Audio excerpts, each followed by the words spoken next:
warahmatullahi wabarakatuh. Waalaikumsalam warahmatullahi wabarakatuh. Selamat siang Bapak dan teman-teman semuanya. Alhamdulillahirabbil alamin wa bihi nasta'in wa ala umuri dunya wadi. Wassalatu wassalamu ala asrofil anbiya'i wal mursalin wa ala alihi washabihi ajmain amma ba'du. Alhamdulillah pada hari ini kita masih diberi kesempatan oleh Allah Subhanahu wa taala untuk melakukan pembelajaran seminar pendidikan agama Islam. Dan juga kita dapat bertemu gitu ya walaupun hanya melalui atau via Zoom meeting saja. Baik teman-teman, semoga kita diberikan kesehatan dan juga kekuatan dalam menjalankan ibadah puasa di bulan suci Ramadan ini.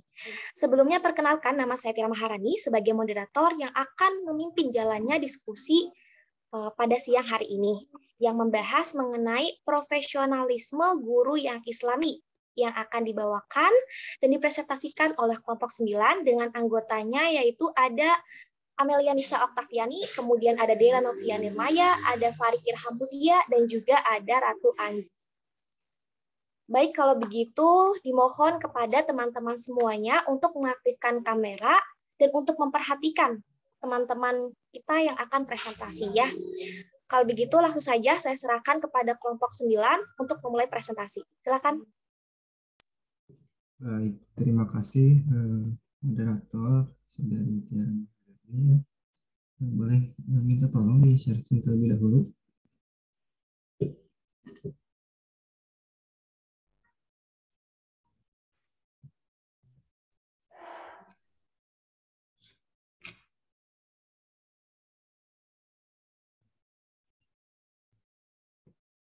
Baik, Sobahul Khair teman-teman, selamat pagi ya. Insya Allah itu ya, pada pagi hari ini menjelang siang gitu ya. Saya Farid Irham Budia beserta rekan-rekan saya ada Amel, ada Dera juga Anggi gitu ya. Insya Allah akan menyampaikan materi dalam seminar pada kesempatan kali ini mengenai profesionalisme guru yang Islami gitu ya. Nanti seperti apa gitu ya, juga seperti apa, pandangan subjektif dari kami seperti apa, silakan disimak dan malah jika nanti ada pertanyaan di akhir silakan disampaikan gitu ya. Namun sebelumnya marilah kita bersama-sama memulai seminar ini dengan baca basmalah bersama-sama gitu ya. Bismillahirrahmanirrahim. Bisa di next slide. Nah, adapun pembahasannya nanti ada 4 begitu ya, garis besarnya. Yang pertama ada makna profesionalisme guru gitu ya, yang akan dibahas oleh Saudari Anggi. Lalu berikutnya ada aspek profesionalisme guru yang dibahas oleh Saudari Amel. Lalu yang ketiga ada dorongan Islam untuk mewujudkan profesionalisme guru, itu akan dibahas oleh Dera. Dan terakhir profesionalisme guru yang Islami itu akan dibahas oleh saya sendiri gitu ya. Mungkin selanjutnya saya serahkan kepada Saudari Anggi. Pembahasan pertama. Ya, boleh. Next. Rehan. Profesionalisme guru. Profesionalisme berasal dari bahasa Anglo-Saxon yang berarti keterampilan, keahlian, dan disiplin. Profesionalisme juga mengandung arti menjalankan profesi untuk mencari keuntungan atau sumber penghidupan. Nah, sedangkan menurut Abdul Bukit tahun 2020, profesionalisme guru adalah bidang pekerjaan yang termasuk di dalamnya terdapat tugas dan syarat yang merupakan kewajiban seorang guru. Tentunya dalam pelaksanaannya itu harus sesuai dengan bidang keahlian dan dengan dedikasi yang tinggi. Lalu terdapat juga dalam Undang-Undang ya, Undang-Undang Nomor 20 Tahun 2003 tentang Sistem Pendidikan Nasional, yaitu guru mempunyai kedudukan sebagai tenaga kependidikan yang profesional dalam mewujudkan tujuan pendidikan nasional, yaitu berkembangnya potensi peserta didik agar menjadi manusia yang beriman, bertakwa, berilmu, cakap, dan serta kreatif. Jadi tugas guru tidak sekedar hanya menyampaikan materi pelajaran kepada siswa ya, tapi lebih dari itu gitu. Profesionalisme seorang guru itu mutlak diperlukan sebagai bekal perubahan dalam dunia pendidikan gitu ya, baik dalam metode pembelajarannya maupun kemajuan teknologinya seperti itu. Next. Dalam Islam, makna profesionalisme atau pekerjaan profesional ini sudah telah disajikan dalam Al-Quran dan hadis Nabi Muhammad SAW. Menurut Islam, suatu pekerjaan yang dilakukan dengan penuh keikhlasan dan kesungguhan, maka pelaku pekerjaan tersebut sudah dinilai sebagai pekerja profesional. Nah, dalam beberapa hadis Rasulullah SAW banyak dijelaskan pula mengenai profesionalisme guru. Di antaranya bahwa semua pendidik agar memiliki jiwa profesional dan inovasi dalam hal pendidikan. Kemudian di hadis yang lain dijelaskan tentang pekerjaan yang dilakukan oleh tangan sendiri merupakan sebaik-baiknya pekerjaan. Sedangkan lebih lanjut lagi, menurut Dr. Sheikh Hussein Nasr dalam konferensi pendidikan Islam pertama di Mekah ya pada tahun 1978, disimpulkan bahwa guru sebagai figur sentral dalam pendidikan haruslah dapat diteladani akhlaknya, di samping kemampuan keilmuan dan akademisnya. Jadi seorang guru haruslah mempunyai tanggung jawab moral dan keagamaan untuk membentuk anak didiknya menjadi orang yang beriman dan berakhlak. Dan keyakinan pada ajaran Islam ya, bahwa ilmu yang kita miliki, ilmu manusia gitu, kita sebagai guru tidak ada apa-apanya dibanding dengan ilmu Allah Subhanahu wa taala. Kita harus menumbuhkan dalam diri sikap rendah hati, ikhlas, sabar, tolong-menolong dan lain-lain. Jadi bukan hal yang mudah gitu ya bagi kita, bagi guru untuk menjadi teladan dan profesional. Nah, alangkah baiknya gitu ya menjadi seorang pendidik atau guru haruslah berlandaskan hadis-hadis Nabi Muhammad SAW dan fokus pada profesionalisme yang sinkron dengan Al-Quran. Seperti itu. Next, slide selanjutnya. Nah, kemudian tentunya gitu ya terdapat sifat yang harus dimiliki seorang pendidik atau seorang guru. Menurut Abdurrahman An-Nahlawi, salah satu cendekiawan Islam gitu ya, dalam buku Soeharto tahun 2011, mencatatkan 10 sifat yang harus dimiliki pendidik. Nah, ke-10 sifat ini adalah sebagai berikut. Yang pertama, tujuan hidup, tingkah laku, dan pola pikir pendidik hendaknya bersifat robani. Bersifat robani itu artinya bersandar kepada Allah, menaati perintah Allah, mengabdi kepada Allah, mengikuti syariatnya, dan mengenal sifat-sifat Allah. Gitu. Yang kedua, menjalankan aktivitas pendidikan dengan penuh keikhlasan. Pendidik dengan keluasan ilmunya, dengan kekayaan ilmunya, hendaknya menjalankan profesinya itu hanya bermaksud untuk menegakkan kebenaran ya, dan mendapat keridhaan Allah Subhanahu wa taala.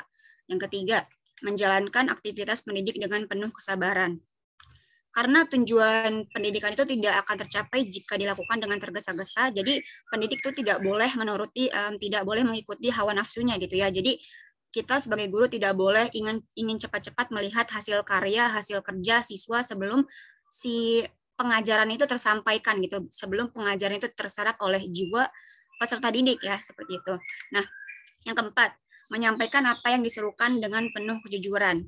Contohnya dengan menyampaikan hal yang terlebih dahulu sudah diamalkan, sudah kita lakukan, baik perkataan maupun perbuatan, agar anak didik tuh mudah mengikuti dan menirunya gitu ya. Contohnya kita meminta peserta didik kita untuk sholat, kita harus udah sholat dulu gitu ya, jangan kita belum sholat tapi kita udah nyuruh mereka untuk sholat.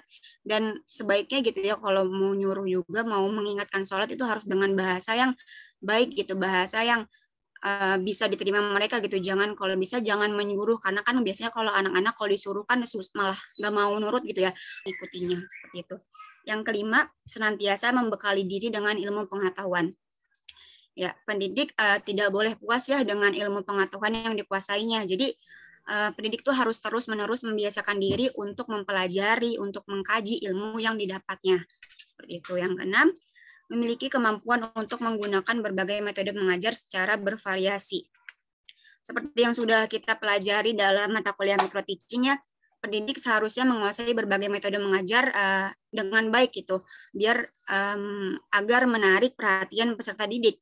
Jadi pendidik itu harus pintar-pintar menentukan pilihan metode yang digunakan sesuai dengan suasana keadaan yang dihadapinya. Seperti itu. Yang ketujuh, memiliki kemampuan pengelolaan belajar yang baik, tegas, dan dalam bertindak. Yang kedelapan, mampu memahami kondisi kejiwaan peserta didik yang selaras dengan tahapan perkembangannya. Jadi pendidik harus bisa memahami gitu keadaan jiwa dan raga peserta didik agar dapat memperlakukannya tuh sesuai dengan kemampuan akal dan perkembangan psikologisnya. Seperti itu. Yang kesembilan, sebagai kondisi dan perkembangan dunia.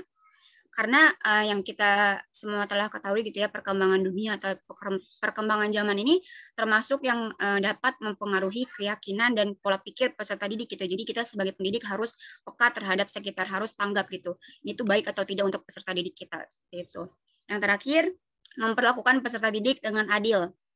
Tidak boleh, pendidik itu tidak boleh cenderung kepada salah satu anak-anaknya. Tidak boleh melebih-lebihkan anak satu dengan anak lainnya, kecuali sesuai dengan kemampuan dan prestasinya. Kita sebagai pendidik boleh nih memberi pembelajaran lebih, memberi perhatian lebih, diskusi yang lebih kepada anak-anak yang kemampuan akademiknya tuh masih kurang gitu ya. Dibanding dengan anak-anak yang sudah pintar, yang ranking 1, kita tuh bisa lebih memperhatikan yang akademiknya kurang, seperti itu. Nah, yang tadi adalah 10 sifat yang seharusnya dimiliki pendidik menurut An-Nahlawi. Oke, selanjutnya untuk lebih lengkapnya mengenai aspek-aspek profesionalisme guru akan dipaparkan oleh rekan saya Amel. Next. Ya baik, kita lanjutkan ke bagian yang selanjutnya yaitu mengenai aspek-aspek profesionalisme. Seorang guru yang profesional harus memiliki kompetensi atau kemampuan yang baik dalam mengemban tugas dan tanggung jawabnya itu. Kompetensi adalah seperangkat pengetahuan, keterampilan, dan perilaku yang harus dimiliki, dihati, dan dikuasai oleh guru dalam melaksanakan tugas-tugas profesionalnya. Dalam penjelasan Peraturan Pemerintah Nomor 19 Tahun 2005 tentang Standar Nasional Pendidikan, pemerintah telah merumuskan 4 jenis kompetensi guru untuk meningkatkan kualitasnya. Di antaranya sebagai berikut. Next slide. Nah, yang pertama ada kompetensi pedagogik. Dalam Standar Nasional Pendidikan, penjelasan pasal 28 ayat 3 pada butir A dijelaskan bahwa kompetensi pedagogik adalah kemampuan mengelola pembelajaran peserta didik yang meliputi pemahaman terhadap peserta didik, perancangan serta pelaksanaan pembelajaran, evaluasi hasil belajar, dan pengembangan peserta didik untuk mengaktualisasikan berbagai potensi yang dimilikinya. Kompetensi pedagogik pada dasarnya adalah kemampuan guru dalam mengelola pembelajaran peserta didik. Kompetensi ini terdiri dari 7 aspek kemampuan, yaitu 1. Mengenal karakteristik anak didik, 2. Menguasai teori belajar dan prinsip-prinsip pembelajaran, 3. Mampu mengemban kurikulum, 4. Kegiatan pembelajaran yang mendidik, 5. Memahami dan mengembangkan potensi peserta didik, 6. Komunikasi dengan peserta didik, 7. Penilaian dan evaluasi pembelajaran. Nah, kompetensi yang kedua yaitu kompetensi profesional. Kompetensi ini dapat dilihat dari kemampuan guru dalam mengikuti perkembangan ilmu terkini, karena perkembangan ilmu selalu dinamis. Kompetensi profesional yang harus terus dikembangkan guru dengan belajar dan tindakan reflektif. Kompetensi profesional merupakan kemampuan guru dalam menguasai materi pembelajaran secara luas dan mendalam yang meliputi konsep dan struktur, metode keilmuan atau teknologi seni yang menaungi atau koheren dengan materi ajar yang ada dalam kurikulum sekolah, hubungan konsep antara pelajaran terkait, penerapan konsep-konsep keilmuan dalam kehidupan sehari-hari, dan tetap melestarikan nilai dan budaya nasional. Nah, kompetensi yang ketiga yaitu kompetensi kepribadian. Kompetensi ini terkait dengan guru sebagai teladan. Beberapa aspek kompetensi ini misalnya seperti dewasa, stabil, arif dan bijaksana, menjadi teladan bagi peserta didik serta masyarakat, mengevaluasi kinerja sendiri, berwibawa dan berakhlak mulia dalam melaksanakan norma, mandiri, memiliki etos kerja yang tinggi, memiliki pengaruh positif serta jujur. Nah, kompetensi yang keempat yaitu kompetensi sosial. Kompetensi sosial merupakan kemampuan pendidik dalam melaksanakan tugasnya yang memiliki beberapa aspek. Di antaranya, pertama, berkomunikasi secara lisan, tulisan, dan isyarat. Yang kedua, menggunakan teknologi informasi komunikasi secara fungsional. Ketiga, bergaul secara efektif dan efisien dengan peserta didik, sesama pendidik, tenaga kependidikan, wali peserta didik, dan masyarakat. Keempat, bergaul secara santun dengan masyarakat sekitar dengan mengindahkan norma serta sistem nilai yang berlaku. Kelima, menerapkan prinsip-prinsip persaudaraan sejati dan semangat kebersamaan. Nah, keempat kompetensi ini biasanya didapat dan dikembangkan ketika menjadi calon guru dengan menempuh pendidikan di perguruan tinggi khususnya jurusan kependidikan. Perlu adanya kesadaran dan keseriusan dari guru untuk mengembangkan dan meningkatkan kompetensinya. Karena kian hari tantangan dan perubahan zaman membuat proses pendidikan juga harus berubah. Suatu pekerjaan yang bersifat profesional memerlukan beberapa bidang ilmu yang secara sengaja harus dipelajari dan kemudian diaplikasikan bagi kepentingan umum. Dengan kata lain, pekerjaan yang bersifat profesional adalah pekerjaan yang hanya dapat dilakukan oleh mereka yang khusus dipersiapkan untuk itu, dan bukan pekerjaan yang dilakukan oleh mereka yang karena tidak dapat memperoleh pekerjaan yang lainnya. Guru profesional adalah orang yang memiliki kemampuan dan keahlian khusus dalam bidang keguruan sehingga ia mampu melakukan tugas dan fungsinya sebagai guru dengan kemampuan yang maksimal. Next slide. Oke, sedikit tambahan, seorang guru bukan hanya sekedar tenaga pengajar, tetapi sekaligus sebagai pendidik.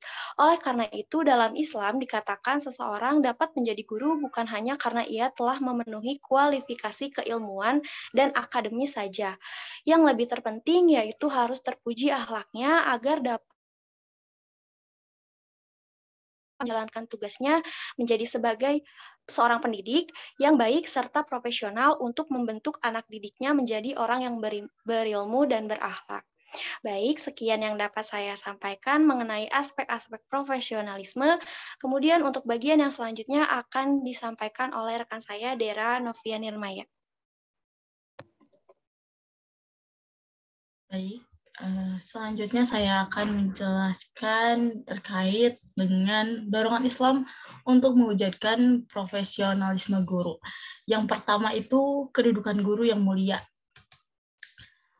Teman-teman sekalian, kedudukan guru dalam Islam yaitu sangat istimewa. Banyak dalil yang menyebutkan hal tersebut. Salah satunya yaitu dari hadis riwayat Tirmidzi yang berbunyi, sesungguhnya Allah, para malaikat, dan semua makhluk yang ada di langit dan di bumi, sampai semut yang ada di liangnya dan juga ikan besar, semuanya bersolawat kepada mu'alim yang mengajarkan kepada kebaikan, kepada manusia. Nah, tingginya kedudukan guru dalam Islam ini juga disampaikan oleh Ahmad Tafsir, yaitu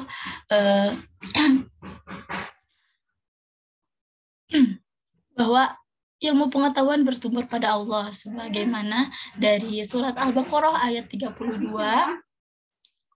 Surat Al-Baqarah ayat 32 yang artinya mereka menjawab, "Maksud engkau tidak ada pengetahuan bagi kami selain dari apa yang telah engkau ajarkan kepada kami.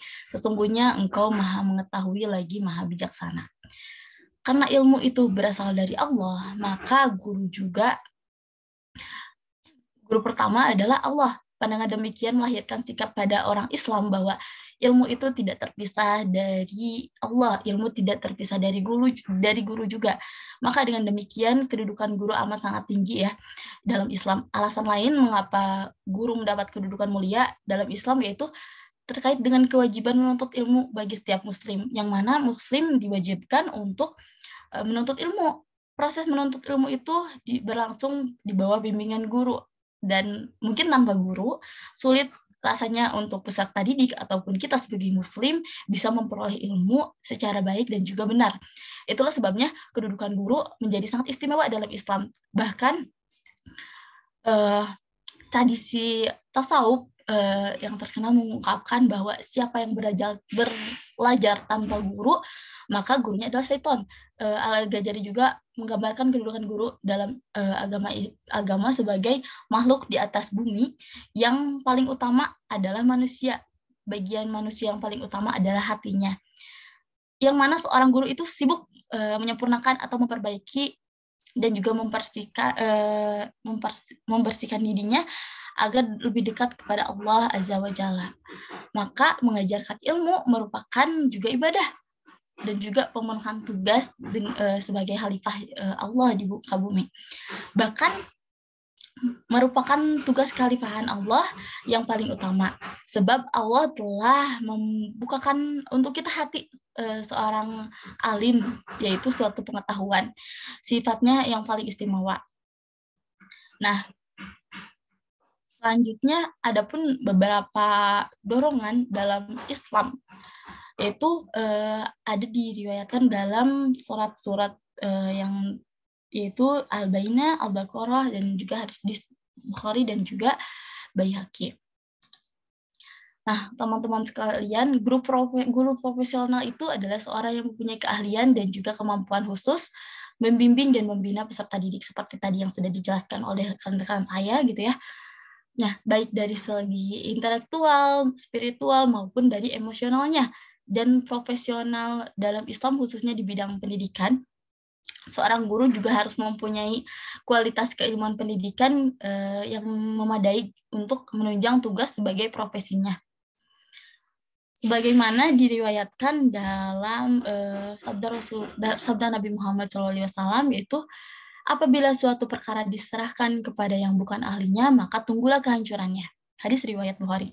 Di dalam meningkatkan profesionalisme guru harus dilaksanakan secara sistematis dan juga direncanakan secara matang, taat terhadap asas dan juga evaluasinya yang objektif.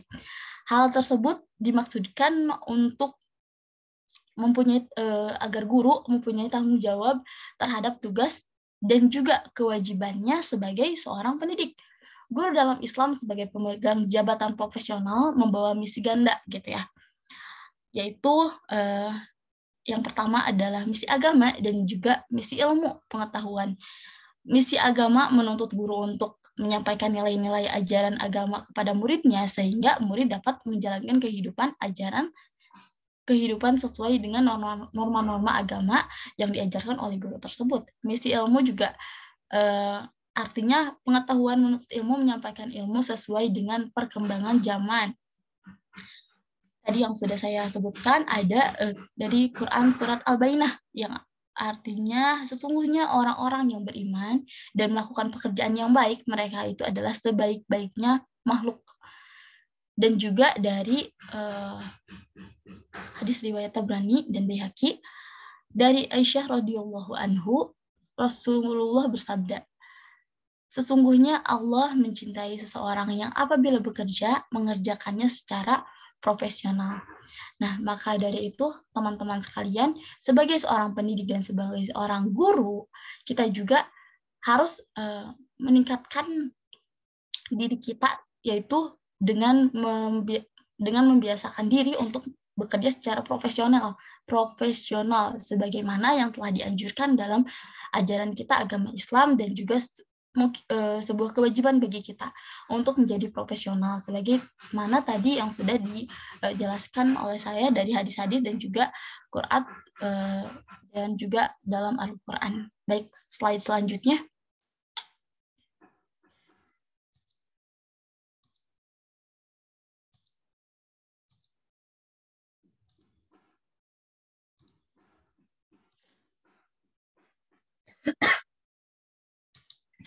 Nah, dalam nilai inti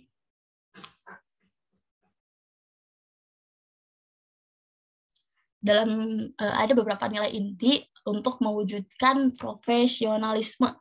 Yang pertama ada sidik. Apa itu sidik? Nah, teman-teman sekalian, sidik merupakan sifat yang terpuji gitu ya, yang mana sifat ini adalah merupakan sifat-sifat yang dimiliki oleh Rasulullah SAW sebagai guru kita juga gitu ya. Nah, yang pertama ada sidik. Sidik artinya benar, bukan hanya perkataannya yang benar, tetapi juga perbuatannya juga benar. Kenapa guru harus mempunyai sifat sidik ini? Karena sebagai seorang guru, kita juga menjadi sebuah gambaran bagi murid ataupun peserta didik kita bahwa menjadi baik itu seperti ini, seperti guru kita gitu. Karena kita yang mengajarkan, kita harus menjadi baik, kita harus dan lain sebagainya. Maka dari itu bukan hanya perkataan tetapi juga perbuatannya yang benar, seperti itu. Selanjutnya ada sifat amanah.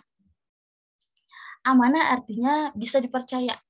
jika kita dapat dipercaya sebagai seorang pendidik ataupun guru, maka dari itu dalam menyampaikan ilmu-ilmu yang sudah kita dapat akan menjadi sebuah berkah gitu ya, dan akan dipercaya oleh peserta didik kita. Selanjutnya tablik. Tablik itu artinya menyampaikan dengan baik dan benar dan juga sesuai dengan bidang keilmuan yang sudah kita pelajari. Agar apa? Agar ilmu yang disampaikan merupakan ilmu yang benar, seperti itu. Selanjutnya ada fatonah. Fatonah artinya cerdas.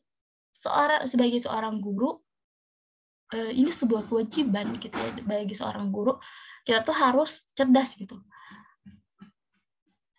Bagaimana bisa seseorang yang bodoh itu mengajarkan kepada peserta didik? Bagaimana nantinya gitu peserta didiknya? Maka dari itu, sebagai seorang guru itu harus memiliki nilai yang pertama, yaitu fatonah juga. Baik, itu adalah beberapa nilai yang harus dimiliki oleh sebagai seorang guru yang nantinya akan merujuk kepada profesionalismenya. Kalau misalkan seorang guru sudah memiliki 4 nilai ini, maka insya Allah terkait profesionalisme itu akan mengalir begitu saja, akan ada dalam setiap pekerjaan kita, seperti itu. Terima kasih. Selanjutnya terkait materi selanjutnya, profesionalisme dalam guru dalam yang Islami itu akan disampaikan oleh Farid Irham Hudia. Farid, silakan. Oke, terima kasih Dera. Menyambung dari materi-materi sebelumnya, gitu ya, misalnya tadi sempat disampaikan juga gitu ya, saya tekankan kembali gitu ya, bahwasannya teman-teman, guru dalam Islam itu sebagai pemegang jabatan profesional gitu ya, punya misi gitu ya, ini misi agama dan misi ilmu pengetahuan gitu. Nah, bagaimana caranya bagaimana gitu ya. Kedua misi itu ya harus disampaikan gitu ya. Tentunya dengan niat yang ikhlas, tulus gitu ya, untuk beribadah gitu ya. Sebagaimana dalam hadis gitu kan, innama amalu binniat gitu kan. Kalau misalkan niatnya tulus, niatnya ingin ibadah, tentunya ya bernilai baik lah di sisi Allah gitu ya, bernilai pahala gitu kan. Pahalanya pahala jariah pula gitu kan, karena nanti misalkan murid menjadi guru lagi, yang diajarkan jadi guru lagi, dan seterusnya gitu kan. Nah, bagaimana gitu ya caranya kita terapkan gitu ya misi agama ini gitu ya, melalui nilai ajaran-ajaran agama Islam gitu ya dalam pembelajaran gitu ya, serta kita juga tak luput untuk menyampaikan pembelajaran ilmu-ilmu biasa gitu, atau ilmu-ilmu yang yang formal gitu ya, pendidikan formal gitu. Nah, misalkan katakanlah kita nanti misalkan jadi guru ekonomi gitu kan, nanti kita sampaikan apa yang harus kita sampaikan terkait ekonomi gitu kan, namun kita juga perlu sampaikan atau kasih disclaimer gitu ya buat para siswanya gitu, kalau misalkan apa yang kita ajarkan ini memang maksudnya bukan tidak benar, tapi ada yang lebih benar gitu dalam ajaran Islam seperti ini. Ekonomi yang benar itu gitu ya, jauhi riba gitu kan, jauhi sesuatu yang sifatnya doror gitu ya, dan segala hal macamnya gitu ya yang dilarang oleh Islam itu dalam ekonomi gitu ya. Nah, terus bagaimana caranya juga kita tanamkan gitu kan, kita tahu dalam Islam itu agama yang beradab gitu ya, banyak nilai-nilai sikap yang bisa ditanamkan gitu ya dalam peserta didik gitu. Bagaimana caranya kita menyampaikan adab-adab tersebut gitu ya, berdoa sebelum belajar dengan mengucap bismillah dan segala macam gitu kan. Nah, bagaimana kita bisa menyampaikan hal-hal seperti itu juga gitu kan. Misalkan katakanlah saya ini punya cerita gitu ya, berdasarkan pengalaman pribadi gitu ya. Jadi dulu tuh saya punya guru gitu ya di SMA, guru bahasa Inggris, dan saya baru sadar gitu kalau beliau itu dulu menyampaikan keduanya ini gitu kan. Cuman teman-teman saya saking berbeda persepsinya sampai bilang gini, kan beliau itu guru bahasa Inggris gitu ya, sampai disebut katanya itu mah guru agama peminatan gitu, saking seringnya gitu ya menyampaikan atau menyisipkan ilmu-ilmu agama gitu ya dalam pembelajaran bahasa Inggris gitu. Padahal ya kalau menurut saya tidak ada salahnya gitu, dan justru bagus juga gitu. Jadi beliau tuh bagaimana caranya bagaimana gitu ya kita belajar bahasa Inggris itu disisipkan aja gitu doa-doa tentang yang kehidupan sehari-hari gitu kan. Terus misalnya materinya tentang berdialognya ada Islamnya gitu ya, ada berdoa dan segala macam gitu. Terus katakanlah bahkan materinya tentang bernyanyi pun gitu, bernyanyinya harus nuansa kayak Maher Zain katanya, yang kayak gitu biar ya ada nilai-nilai agamanya lah gitu. Cuman ya saya baru sadar gitu sekarang gitu, bukan kalau dulu mungkin teman-teman saya bahkan sampai menganggap katanya ini mah bukan pelajaran bahasa Inggris katanya, agama peminatan katanya gitu. Sampai seperti itu. Boleh di next slide.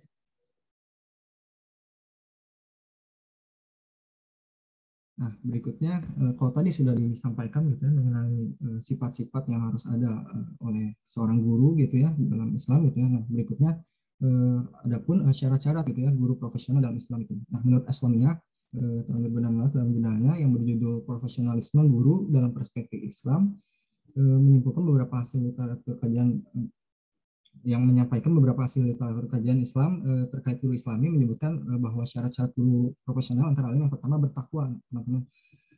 Takwa ini berasal dari kata waka, yaki, ikayah gitu ya, yang berarti menjaga atau menghindari atau memiliki rasa takut gitu ya dan berhati-hati gitu kan. Nah, dengan demikian gitu ya, takwa bukan hanya sekedar takut akan tetapi juga merupakan kekuatan untuk taat kepada Allah atas dasar berhati-hati gitu ya, menyampaikan segala sesuatu gitu, pelajaran itu dengan merasa diawasi gitu oleh Allah Subhanahu Wa Taala gitu kan, dan tidak sontoloyo gitu ya mengajar itu gitu, tidak asal-asalan gitu kan. Jadi merasa diawasi oleh Allah Subhanahu Wa Taala gitu ya, merasa ya ngajarnya jadi lebih serius lah gitu kan, tidak asal-asalan gitu kan. Jadi penuh dedikasi dan tanggung jawab gitu ya, intinya kalau misalkan sudah guru itu bertakwa gitu ya, pasti menjalankan pekerjaannya pun dengan dedikasi dan bertanggung jawab gitu kan. Terus yang berikutnya berilmu pengetahuan luas gitu ya, sebagaimana dalam Quran surat Al-Mujadilah ayat 11 gitu ya. Hai orang-orang yang beriman, apabila dikatakan kepadamu berlapang-lapanglah dalam majelis, maka lapangkanlah, niscaya Allah akan memberi kelapangan untukmu. Dan apabila dikatakan berdirilah kamu, maka berdirilah, niscaya Allah akan meninggikan orang-orang yang beriman di antara kamu dan orang-orang yang diberi ilmu pengetahuan beberapa derajat, dan Allah Maha mengetahui apa yang kamu kerjakan. Nah, jadi tentunya gitu ya teman-teman, guru itu ya sudah sepatutnya gitu ya berwawasan luas gitu, dan Allah pun gitu ya menjamin gitu ya orang-orang yang berilmu itu, terutama orang yang beriman dan berilmu itu derajatnya lebih tinggi gitu dibanding orang yang cuma beriman tapi kurang berilmu gitu. Itu teman-teman. Nah, berikutnya berlaku adil begitu kan, sama seperti yang tadi disampaikan dalam sifat-sifat gitu ya guru profesional gitu ya. Adil itu berarti menempatkan sesuatu sesuai pada tempatnya gitu kan. Kita juga belajar kan di micro teaching gitu ya, nunjuk siswa, nunjuk murid itu enggak harus itu aja gitu kan, harus adil gitu ya, semuanya harus ketunjuk dan segala macam, tapi kasih sayang gitu ya, kasih sayang kita ke setiap murid itu harus sama gitu kan. Jangan membeda-bedakan, jangan karena ini mah guru katanya gitu, atau anak kepala sekolah gitu kan, atau katakanlah anak kita pribadi gitu kan, diajar sama kita kan gak ada yang tahu gitu kan, suka ada aja gitu kan yang guru anaknya ajar sama guru itu sendiri gitu kan. Nah, bagaimana caranya bagaimana gitu ya, jangan sampai menganak emaskan atau membedakan rasa kasih sayang kita gitu ya terhadap anak didik kita gitu kan. Harus kalau kasih sayang harus sama rata gitu. Kalau perhatian bisa saja berbeda kalau misalkan ada satu anak yang memiliki kelemahan belajar dan segala macam, nah itu bisa kita berikan perhatian lebih. Namun kalau untuk kasih sayang, saya rasa ya harus adil-adilnya gitu untuk semua siswanya, nggak anak guru, anak kepala sekolah atau anak diri pribadi gitu kan. Nah, seperti itu. Yang keempat itu berwibawa teman-teman. Guru itu harus berwibawa gitu ya, sebagaimana dalam Quran surat Al-Furqan gitu ya, ayat 63 dan 64, dan hamba-hamba Tuhan yang maha penyayang itu ialah orang-orang yang berjalan di atas bumi dengan rendah hati. Dan apabila orang-orang jahil menyapa mereka mengucapkan kata-kata yang mengandung keselamatan dan orang melalui malam hari dengan bersujud dan berdiri untuk Tuhan mereka. Gitu. Ya, intinya seorang guru itu harus dihormati namun tidak tinggi hati lah begitu ya. Dihormati maksudnya punya wibawa gitu ya, dihormati namun tidak sombong gitu, tidak tinggi hati begitu kan. Lalu berikutnya yakni ikhlas gitu teman-teman. ya sebagaimana tadi saya sampaikan gitu ya di slide sebelumnya gitu ya, bahwa jangan serta-merta gitu ya, saya mah pengen jadi guru teh biar dapat gaji katanya gitu, atau apa gitu ya. Ya pertama-tama ya tentunya luruskan dulu gitu ya niat dari awal gitu kan, semata-mata kita berprofesi atau saat ini pun kita gitu menimba ilmu gitu ya, ya niatkan yang lurus untuk beribadah kepada Allah Subhanahu Wa Taala gitu, agar segala sesuatunya bernilai baik dan menjadi pahala gitu di sisi Allah Subhanahu Wa Taala gitu kan. Jangan karena apa ya, sifat-sifatnya yang duniawi gitu ya, harus ya harus lurus lah gitu ya niatnya gitu ya, harus ikhlas begitu. Terus berikutnya mempunyai tujuan yang robani. Robani itu apa teman-teman? Robani itu sifat-sifat yang diharapkan oleh Allah Subhanahu Wa Taala begitu kan. Nah jadi tentunya tujuannya ya harus mendidik anak didik kita supaya mempunyai sifat-sifat yang diharapkan oleh Allah Subhanahu Wa Taala gitu kan. Sebagaimana dalam Quran surat Al-Anfal ayat 2 gitu ya, sesungguhnya orang-orang yang berimanlah mereka yang bila disebut nama Allah gemetarlah hati mereka gitu kan, dan apabila dibacakan ayat-ayatnya bertambahlah iman mereka karenanya gitu kan, dan hanya kepada Tuhanlah mereka bertawakal gitu teman-teman. Jadi ya tentunya nilai-nilai adab dan sikap itu ya harus kita terapkan juga gitu ya ke para anak didik kita gitu kan suatu saat nanti gitu kalau misalkan kita mengajar gitu kan. Nah terus yang berikutnya ini mungkin lebih berkaitan dengan profesionalisme yang di luar keislamannya gitu ya, maksudnya umum gitu ya, ini mah merencanakan dan mengevaluasi pendidikan gitu ya, sebagaimana kita tahu gitu ya, ini kompetensi guru lah begitu kan kaitannya. Nah, gimana seorang guru bisa mengevaluasi begitu kan, bisa mengkoreksi dan merefleksikan diri gitu kan terhadap setiap pengajaran gitu kan. Kalau misalnya ada yang kurang, jangan selalu menyalahkan siswa gitu kan, siapa tahu ada dalam diri kita gitu yang salah, kita harus introspeksi diri dan memperbaiki diri gitu kan. Jangan merta wah ini mah guru anak didiknya kurang dan segala macam gitu, tapi kita juga harus cermin diri juga gitu kan, siapa tahu kesalahannya daripada diri kita gitu kan, atau usaha kita yang belum maksimal gitu. Nah, terus terakhir menguasai bidang yang ditekuni teman-teman. Nah, guru yang cakap itu harus mengajarkan ilmunya sesuai dengan bidangnya gitu kan. Kalau misalnya kita pendidikan ekonomi ya kita ngajarnya ekonomi gitu kan. Dan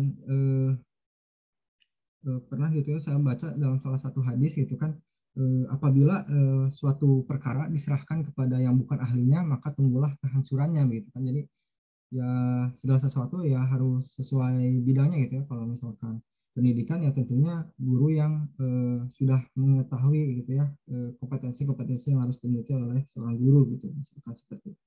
Wah, di next slide.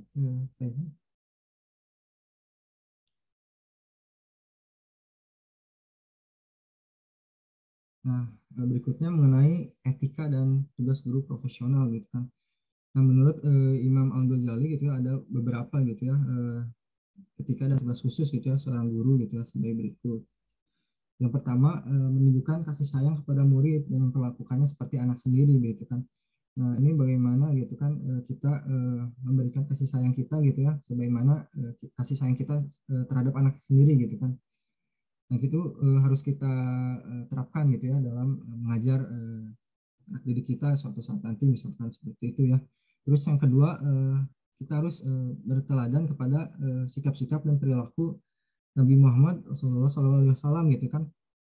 Sebagaimana kita ketahui gitu kan, Nabi Muhammad SAW itu teladan utama kita gitu kan, bagaimana kita bisa menerapkan perilaku teladannya gitu ya dalam kita mengajar gitu, misalkan dalam komunikasinya atau dalam kita berperilakunya gitu ya, seperti itu. Terus yang ketiga, mampu menguasai diri dan bertutur kata baik gitu ya. Mungkin ini lebih ke menahan diri atau apa, kita kan dihadapi dengan siswa-siswa yang berbeda gitu ya keadaannya gitu kan ya, kita harus bisa menguasai diri dan ya bisa menyampaikan pembelajaran dengan santun dan bertutur kata baik begitu kan. Terus berikutnya, jangan merendahkan atau tidak merendahkan peserta didik gitu kan, yang atas sesuatu yang di luar keahliannya gitu. Karena hakikatnya setiap manusia itu kan punya kemampuan yang berbeda-beda gitu kan, dan beraneka ragam gitu kan. Atau mungkin bisa saja ada yang punya latar belakang gitu kan, cacat fisik atau bagaimana gitu kan, maaf gitu ya. Nah terus kalau misalkan kata Einstein gitu kan, semua orang itu jenius gitu. Tapi jika Anda menilai seorang ikan dari kemampuannya memanjat pohon, ia akan menjalani hidupnya dengan percaya bahwa dia itu bodoh gitu kan. Jadi jangan mendikte gitu ya, setiap anak itu harus sama kemampuannya gitu ya. Jangan seperti itulah begitu ya, jangan egois gitu ya. Terus yang berikutnya gitu ya, mengajarkan ilmu sesuai dengan kemampuan murid gitu kan. Nah ya ini mungkin lebih ke bagaimana kita menyampaikannya begitu ya. Kalau kita bagaimana kita memahami peserta didik juga gitu kan. Bagaimana kalau kita tahu gitu peserta didik murid ini pemahamannya kurang gitu kan, kita sampaikan dengan cara-cara yang lain gitu, dengan cara-cara yang lebih misalkan lebih rekreatif gitu, yang lebih mudah diterima oleh siswa gitu kan, karena kan beda-beda gitu ya, siswa itu gaya belajar misalkan gitu, ada yang audio visual dan motor gitu kan, bagaimana caranya kita menyesuaikan hal-hal tersebut gitu kan, menyesuaikan lah gitu ya. Dan yang terakhir ya menjadi teladan gitu kan, dan berpegang teguh pada prinsip mengamalkan dari apa yang telah diucapkan gitu. Jadi kalau misalkan kita ngajarin soal kejujuran ya tentunya kita juga harus berperilaku jujur gitu di kelas, jangan berbohong gitu kan. Kalau misalkan kita mengajarkan perilaku yang lain gitu juga harus kita terapkan juga itu di kelas gitu. Jadi jangan munafik lah gitu ya, bicaranya benar tapi bertingkah lakunya tidak benar begitu. Nah, mungkin di next slide. Nah, barangkali seperti itu teman-teman yang dapat kelompok 9 kami sampaikan dalam seminar pendidikan agama Islam kali ini gitu ya. Jazakallahu khairan atas segala perhatian dan partisipasinya gitu ya. Selanjutnya apabila dari teman-teman ada yang ditanyakan gitu atau ada yang ingin dikonfirmasi terkait materi ini, silahkan gitu ya. Saya kembalikan kepada moderator Tiara. Ya, baik, terima kasih kepada kelompok 9. Alhamdulillah ya. Tadi sangat informatif sekali gitu ya, sangat menarik sekali pembahasannya gitu, sangat luar biasa. Dan sepertinya teman-teman di sini sudah tidak sabar kayaknya ya, ingin bertanya nih kepada kelompok 9 terkait dengan pandangan Islam mengenai guru yang profesional atau profesionalisme guru. Kalau begitu langsung saja saya buka sesi tanya jawab dan diskusi. Sesi 1 terdiri dari 3-4 orang penanya. Silakan yang ingin bertanya langsung saja mengaktifkan fitur raise hand. Ya, di sini ada Fahrani Fahira, kemudian ada Destra Arifandi, ada Asep Setiawan. Ya, 3 orang ya. Yang pertama ada Fahrani Fahira ya. Silakan Fahra untuk menyampaikan pertanyaannya. Halo, apa suara terdengar? Terdengar. Iya, jadi beberapa waktu lalu kan terjadi kasus pelecehan yang dilakukan oleh seorang guru. Nah, bagaimana tanggapan kelompok kalian mengenai kasus tersebut, dan bagaimana cara agar kasus-kasus tersebut tidak terjadi lagi? Oke, baik, terima kasih Fahra. Jangan lupa untuk pertanyaannya dikirim di chat Zoom ya. Tadi pertanyaannya terkait dengan banyaknya kasus pelecehan ya, yang dilakukan oleh seorang guru. Bagaimana tanggapan kelompok 9 mengenai kasus tersebut dan bagaimana cara agar kasus-kasus tersebut tidak terjadi lagi. Oke, pertanyaannya kita tampung dulu. Selanjutnya ada Destra Arifandi, silakan. Ya, izin bertanya ya. Saya Destra Arifandi dengan NIM 1903294 dari kelompok 1 ya. Jadi pada waktu saya SMA dulu ya, saya mendapatkan seorang guru yang kebetulan beliau merupakan seorang guru pendidikan agama Islam saya, yang mana pun beliau merupakan seorang ustadz yang sering mengisi acara kajian Islam. Nah, namun dalam beberapa waktu guru ini sering absen gitu ya dalam kegiatan belajar mengajar untuk mengisi acara kajian di luar pada saat jam pelajaran gitu. Nah, yang jadi pertanyaan saya, apakah hal yang demikian itu dibenarkan dan bagaimana sih pendapat dari kelompok 9 mengenai hal ini? Mungkin itu. Ya, baik, terima kasih Destra. Boleh untuk pertanyaannya dikirim melalui chat Zoom ya. Iya, baik. Selanjutnya ada Asep Setiawan. Silakan Asep. Ya, terima kasih kepada moderator sudah mempersilahkan untuk kelompok Farik. Terima kasih atas pemaparan yang sangat luar biasa. Ini suaranya kedengar kan? Oke. Terdengar. Ini kan secara tidak langsung tuh bersenggolan gitu sama materi kelompok ASEP presentasi kemarin yang tentang Islam sama pendidikan gitu. Nah, ada hal yang memang perlu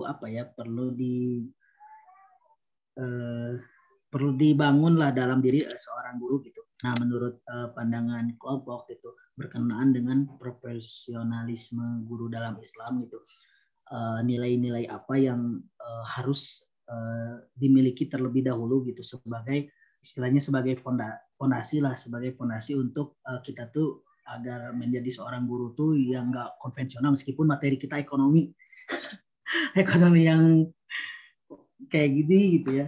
Nah, itu gimana gitu kan menurut pandangan kelompok? Bisa dimengerti nggak? Bagaimana kelompok 9 dapat dipahami? Dapat dipahami. Oke, terima kasih Asep. Ya, kasih juga. Boleh teman-teman satu orang lagi? Siapa yang ingin bertanya?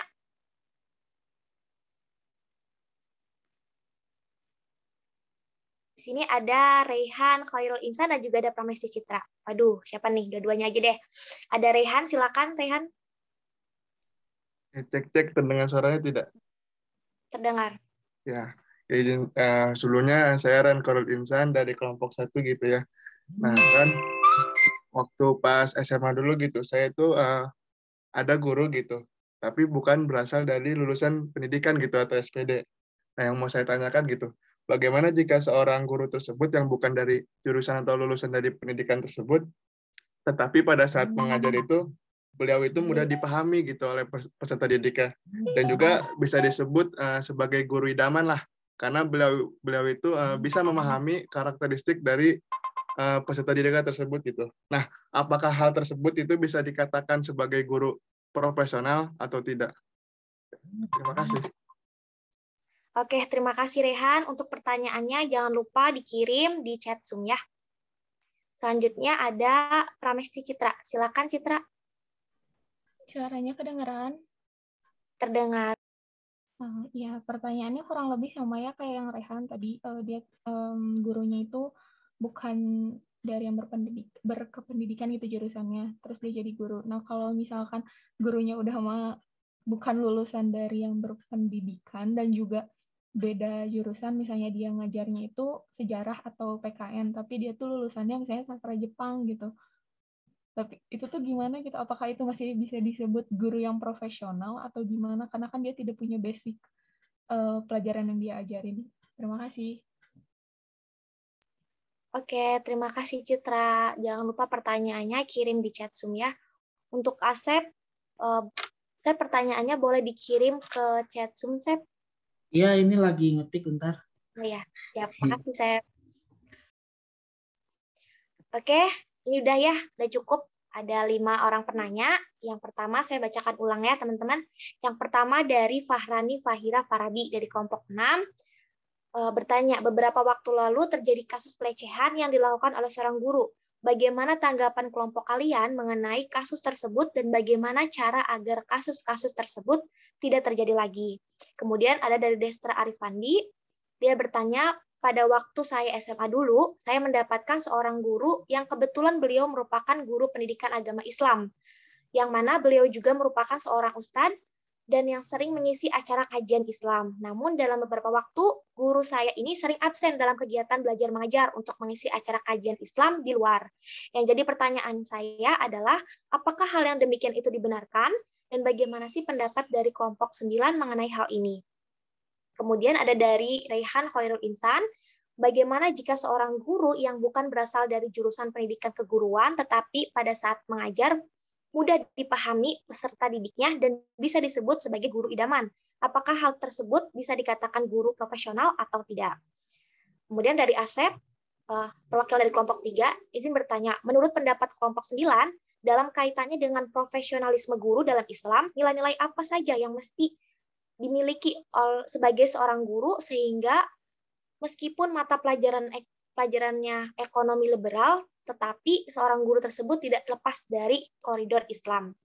Kemudian yang terakhir ada dari Pramesti Citra. Bagaimana jika seorang guru mengajar tidak sesuai dengan bidang keahliannya, seperti tidak sesuai dengan jurusannya? Apa masih dapat dikatakan sebagai guru profesional? Nah, seperti itu kira-kira kelompok 9. Mangga, ada yang mau menjawab barangkali dari kelompok 9?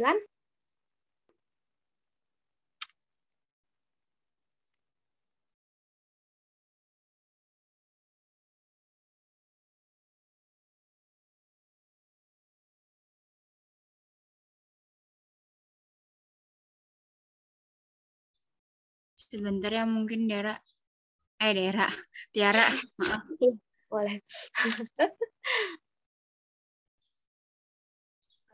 Boleh. Boleh Tiara? Aku dulu. Boleh Tiara, tapi sebelumnya ini yang belum mencantumkan gitu ya, berasal dari kelompok mana, boleh dicantumkan terlebih dahulu. Perwakilan dari kelompok berapanya. Baik. Ya, terima kasih ya. Sebelumnya saya Deras, di sini saya akan menjawab pertanyaan dari teman-teman yang sangat-sangat luar biasa gitu ya pertanyaannya. Mungkin jawaban saya belum merujuk kepada ada contoh dan lain sebagainya gitu ya. Cuman ini menurut perspektif saya sendiri gitu ya. Dari pertanyaan dari Pak Harani yang pertama itu, beberapa waktu lalu terjadi kasus pelecehan yang dilakukan oleh seorang guru. Bagaimana tanggapan kelompok kalian mengenai kasus tersebut dan bagaimana cara agar kasus tersebut tidak terjadi lagi? Mungkin terkait kasus pelecehan ini gitu ya, ini bukan mungkin sangat-sangat termasuk gitu ya kepada penyimpangan gitu ya dari seorang guru gitu. Karena sebagai seorang guru kan kita digugu dan ditiru gitu ya. Sebagai seorang guru digugu dan ditiru. Terus tadi juga sudah disampaikan bahwa Islam itu mengajarkan beberapa hal dan juga anjuran untuk kita untuk seorang guru untuk dapat profesional gitu ya dalam melakukan berbagai kegiatan untuk mendidik. Salah satunya itu dengan cara pertama itu dengan cara menjadi contoh gitu ya. Apakah baik gitu ya dengan perlakuan guru yang seperti itu kepada muridnya? Tentunya sangat tidak baik gitu ya. Itu menurut tanggapan saya. Lalu bagaimana caranya agar kasus-kasus tersebut tidak terjadi? Sebetulnya kasus-kasus tersebut itu yang terjadi misalnya dari guru yang melakukan pelecehan seksual dan lain sebagainya itu terdapat pada diri guru sendiri gitu. Maka dari itu ada kok banyak pelatihan dari guru, banyak pelatihan, terus juga beberapa syarat yang harus dimiliki guru tentunya gitu ya. Itu sudah sangat menunjang gitu ya bahwa guru itu dapat dikatakan profesional yaitu dengan pendidikan, terus sertifikasi, diklat, dan juga hal-hal yang berkaitan dengan yang lainnya itu yang bersifat umum ya. Namun ada juga yang bersifat khususnya bagi seorang guru, terutama guru yang kita notabene-nya itu dari Islam, yaitu seorang Muslim. Nah maka dari itu caranya yaitu pelatihan dari guru tersebut yang lebih mendalam lagi terkait keagamaannya gitu. Seorang guru juga tentunya kita lihat saja gitu ya, dalam saat ini gitu banyak sekali kita mempelajari terkait keagamaan. Dari semester 1 itu ada pendidikan agama Islam, sekarang SPAI. Itu merupakan langkah-langkah yang bisa dilakukan dalam mencegah hal-hal tersebut. Namun dengan kaitannya dengan kasus tersebut, kita juga tidak bisa mencegah penyimpangan yang dilakukan oleh orang tersebut karena kaitannya dengan manusia, itu manusia mempunyai hawa nafsu dan juga akal. Itu artinya orang tersebut tidak menjiwai dirinya sebagai seorang guru gitu. Jadi salah satu alternatif gitu yang bisa dilakukan untuk saat ini ya memang dengan memberikan pelatihan-pelatihan dan juga pendidikan yang lebih lagi terkait keagamaannya. Mungkin sekarang sudah banyak, tetapi dalam diri manusianya sendiri mungkin ada beberapa orang yang tidak dapat gitu feel terkait agamanya tuh. Jadi dia melakukan hal-hal yang di luar dengan yang melanggar seperti itu. Oke, mungkin saya akan mencoba pertanyaan yang dari teman-teman yang lain, tetapi silakan dari Anggi, Farik, ataupun dari Amel sendiri yang ingin menambahkan dan ingin menjawab pertanyaan yang lain. Ya, dipersilakan kepada teman-teman kelompok yang lainnya ya. Dan mungkin dari peserta yang lainnya yang bukan kelompok juga boleh untuk menambahkan. Silakan, ada yang ingin menambahkan? Boleh izin masuk, Tiara? Ya, silakan Farik. Baik, terima kasih. Izin menambahkan itu ya, terkait pertanyaan Fahrani, Fahira, Fardi gitu ya. Ya tentunya gitu kan kasus ini tidak dibenarkan gitu ya, baik itu secara agama, secara Islam gitu maupun secara kemanusiaan gitu kan. Ya janganlah gitu ya, jangan sampai terjadi lagi lah kasus seperti ini. Ya cuman bagaimana ya? Di satu sisi kita harus menyampaikan atau kita harus tidak membeda-bedakan siswa kita, maksudnya cowok cewek gitu ya, gender dan segala macam gitu. Namun ya di satu sisi juga namanya seorang guru juga manusiawi gitu kan, punya katakanlah hasrat seperti itulah gitu. Namun ya tentunya itu balik lagi ke pendirian diri masing-masing gitu kan, dimana ya harus menahan diri gitu kan. Salah satunya tadi saya sampaikan dalam syarat guru profesional itu harus bisa menahan diri gitu ya. Salah satunya ya mungkin menahan hasrat gitu kan, menahan nafsu syahwat gitu kan, jangan sampai terjadi macam kasus seperti ini gitu kan. Nah begitu barangkali tanggapannya. Lalu untuk solusinya gitu kan biar tidak terjadi gitu ya, barangkali kalau tadi menurut Dera gitu, ada pelatihan dan segala macam gitu, saya tambahkan gitu, bisa melalui peraturan-peraturan sekolahnya gitu. Kalau katakan di sekolah Islam kan sudah dipisahkan gitu ya antara ikhwan dan akhwatnya itu gitu kan, beda, kadang ada yang beda ruangan atau ada yang ya maksudnya tempat duduknya secara duduknya aja beda gitu kan, ada jauh gitu jarak gitu. Bahkan ada yang sampai aturannya itu cewek cowok itu harus ada berjarak 1 meter gitu kan. Itu bukan berlebihan dan segala macam gitu, justru itu dalam rangka upaya ya mencegah gitu kan nafsu-nafsu syahwat yang bisa memancing hingga terjadinya kasus seperti ini gitu kan, pelecehan dan segala macam gitu. Ya menurut saya juga bukan berarti apa ya pakaian serta merta bisa mencegah gitu kan, tapi ya harus dari dalam diri gurunya juga gitu kan, harus diperbaiki lagi gitu ya, harus bercermin dan terus bertakwa gitu ya kepada Allah Subhanahu Wa Taala gitu kan.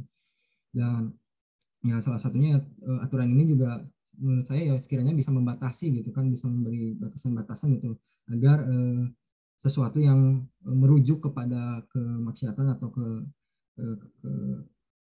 kejadian-kejadian seperti itu tidak akan terjadi gitu, seperti itu barangkali. Terima kasih. Baik, terima kasih Farik. Mungkin dari peserta lainnya ada yang ingin menambahkan? Tadi Inka ingin menambahkan katanya. Inka silakan Inka. Ya, baik. Terima kasih. Betul sekali ya, apa yang sudah disampaikan sebelumnya sangat tepat. Berbicara tentang pelecehan seksual akan sangat panjang gitu pembahasannya. Siapa yang harusnya memperbaiki diri dan lain-lain. Cuman tadi sudah disinggung ya oleh saudara Farik bahwa ada keterkaitan dengan peraturan. Nah, di Indonesia sendiri ada ya peraturan mengenai pencegahan dan penanganan kekerasan seksual di lingkungan pendidikan gitu ya.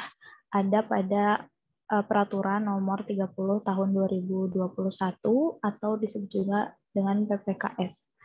Nah, adanya peraturan ini tuh sangat memungkinkan untuk pihak korban ataupun sekolah bisa menindaklanjuti gitu. Jadi bukan hanya terjadi terus damai atau karena malu atau dan lain-lain ya. Bukan berarti saya tidak memikirkan perasaan korban yang tentu saja akan terkena mental dan fisiknya gitu. Cuman adanya peraturan ini tuh bisa lebih mendorong korban ataupun sekolah untuk bisa dibawa ke meja hijau agar jerak. Mungkin segitu saja sih. Saya kembalikan. Terima kasih. Baik, terima kasih Inka atas tambahannya. Selanjutnya masih ada? Kalau tidak ada, mungkin bisa beralih ke pertanyaan selanjutnya yang belum terjawab. Silakan kepada kelompok 9 maupun peserta yang ada di sini ya.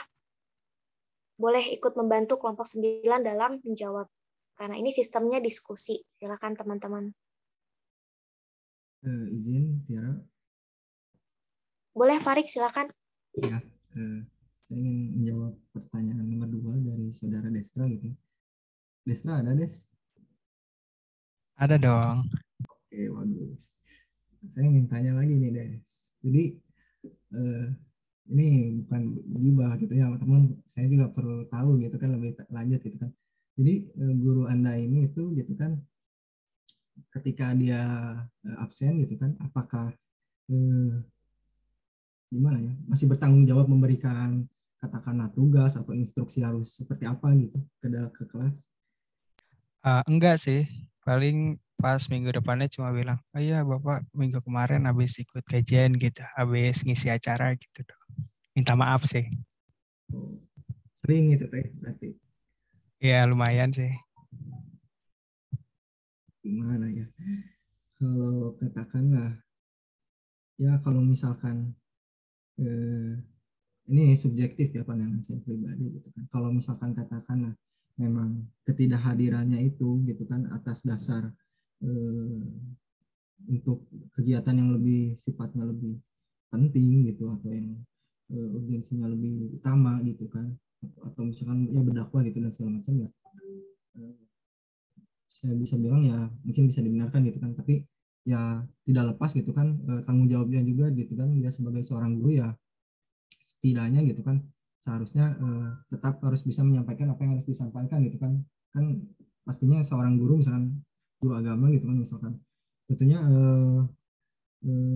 dari awal juga dia punya target gitu kan, tujuan pembelajaran seperti apa gitu dan segala macam gitu, dan itu ya harus tercapai gitu kan di akhir pembelajaran. Nah, bagaimana caranya bagaimana gitu ya, di tengah kesibukan dia itu pun harus tersampaikan gitu kan.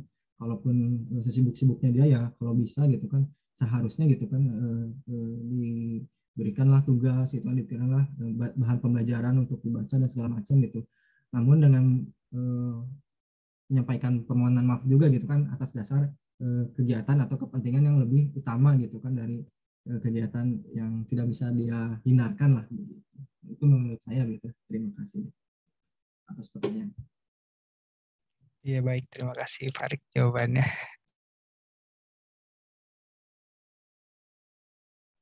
Baik, terima kasih Farik. Mungkin dari anggota kelompok yang lainnya atau teman-teman yang lain boleh menambahkan.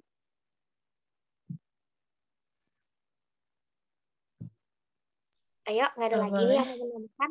Oh boleh ya, sedikit ya. Silakan. Ya, kan tadi Desa sudah menyebutkan bahwa tidak diberikan tugas ya, Destra ya. Oke, jadi ditinggal begitu saja. Kalau merujuk kepada kompetensi yang harus dimiliki seorang guru itu bisa dikatakan tidak profesional gitu ya, karena itu sifatnya meninggalkan aja gitu, meninggalkan begitu saja dan tidak memberikan tugas, kecuali kalau misalkan seorang guru tersebut melakukan kegiatan lain di luar kewajibannya dia sekolah sebagai seorang guru untuk memberikan pendidikan kepada muridnya, siswanya gitu ya. Tapi beliau memberikan tugas, nah itu masih bisa dikatakan sebagai guru yang profesional. Tetapi kalau misalkan ini menurut saya sendiri gitu ya, kalau misalkan guru hanya meninggalkan begitu saja dan tidak juga memberikan tugas ataupun misalkan bahan bacaan ataupun dan lain sebagainya, itu bisa dikatakan tidak bijak gitu ya seorang guru tersebut, karena kita juga kan di sekolah gitu ya, tentunya seorang murid juga ataupun peserta didik melakukan pembelajaran di sekolah itu juga ingin menuntut ilmu. Dan kalau misalkan bukan cuma untuk mungkin kita senang gitu ya, oh iya nggak belajar gitu, tapi kan pada artinya hak kita sebagai peserta didik untuk diajarkan, diberikan ilmu itu tidak tercapai gitu. Nah, maka dari itu alangkah baiknya gitu ya, suatu saat nanti insya Allah kita sebagai di sini jurusan pendidikan gitu ya, insya Allah nanti menjadi seorang guru, ini menjadi bahan pertimbangan juga untuk kita dan juga ilmu juga gitu ya, bahwa jangan sampai kita melakukan hal tersebut gitu, karena itu tidak sesuai dengan apa ya, itu melanggar hak dan kewajiban, dan juga tentunya Islam juga tidak membenarkan hal tersebut, karena itu walaupun memang sudah melakukan hal-hal yang baik, tapi alangkah lebih baiknya jika lebih bertanggung jawab lagi dengan memberikan tugas dan lain sebagainya, tidak dibiarkan begitu saja ataupun ditinggalkan begitu saja. Baik, terima kasih. Terima kasih, Dera. Mangga dari peserta yang lainnya, yang bukan kelompok, ini ada yang mau menambahkan? Ya, sepertinya tidak ada ya. Kalau tidak ada, gimana Destra? Jawabannya? Ya, udah cukup sih. Tiara. Terima kasih Destra. Sebelumnya saya lupa menanyakan terkait jawabannya kepada Fahra nih. Fahra, gimana tadi jawaban dari kelompok 9 dan juga Inka nih? Apakah sudah cukup jelas, Fahra? Iya, udah cukup jelas kok. Oke, terima kasih Fahra. Boleh untuk kelompok 9 maupun teman-teman yang lainnya untuk menjawab pertanyaan selanjutnya. Karena masih ada 3 pertanyaan lagi ya. Dari Asep, dari Rehan, dan juga dari Pramesti Citra. Izin menjawab pertanyaan dari Citra, Ibu Moderator? Boleh. Amel, silakan. Tadi pertanyaannya terkait ketika seorang guru mengajar tidak sesuai dengan bidang keahliannya, seperti tidak sesuai dengan jurusan yang ia dalami, apakah masih bisa dikatakan sebagai guru profesional? Oke, tadi sudah disampaikan oleh Farik mengenai syarat-syarat guru profesional pada poin ke-8, yaitu menguasai bidang yang ditekuni.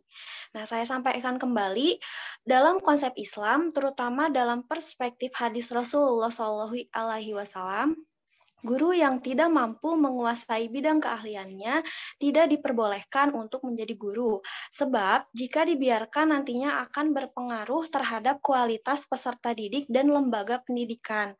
Agar seorang guru mempunyai keterampilan dalam menyelesaikan berbagai permasalahan yang berkaitan dengan hal keahliannya, maka diperlukan upaya peningkatan kualitas secara terus-menerus. Dengan demikian, profesionalisme guru menjadi suatu hal yang harus tertanam dalam pribadi guru itu sendiri dan harus terus berupaya untuk mengembangkan tingkat profesionalismenya. Tingkat kematangan profesionalisme guru dapat ditandai dengan keahlian guru yang berkaitan dengan penguasaan materi keilmuan atau penguasaan metodologi yang ia kuasai dalam bidang keahliannya sendiri. Nah, dari pemaparan tersebut, jadi sangatlah jelas ketika ada seorang guru yang mengajar tidak sesuai dengan bidang keahliannya, tidak bisa dikatakan sebagai guru profesional. Karena hal tersebut dapat berpengaruh buruk terhadap kualitas pendidikan peserta didik. Ya, terima kasih Amel. Sebelumnya izin mengkonfirmasi ya bahwa pertanyaan yang Amel jawab itu bukan dari Asep, tapi dari Rehan Khairul Insan dari kelompok 1. Bagaimana jika seorang guru yang bukan berasal dari jurusan pendidikan keguruan, tetapi pada saat mengajar mudah dipahami peserta didiknya dan bisa disebut guru idaman. Idaman. Apakah hal tersebut bisa dikatakan guru profesional atau tidak? Terima kasih Amel atas jawabannya. Mungkin maaf, Ibu Moderator, saya menjawab pertanyaan yang Citra. Oh, Citra. Oh iya, berarti bagaimana jika seorang guru mengajar tidak sesuai dengan bidang? Ya, benar kalau begitu. Makasih Amel. Silakan kelompok 9 lainnya. Ya, Ibu Moderator izin menjawab, menambahkan ya. Ya, boleh. Memang silakan. Pertanyaannya Citra sama pertanyaan Rehan agak mirip gitu. Kalau Citra kan mungkin dari gurunya tuh contohnya tuh dari SPD nih, cuma materi yang dipelajari mata pelajaran dipelajari itu bukan yang dari jurusan dia gitu, tapi sama-sama SPD. Cuma kalau dari pertanyaan Rehan itu bukan dari kejurusan pendidikan tapi ngajar jadi guru kayak gitu kan.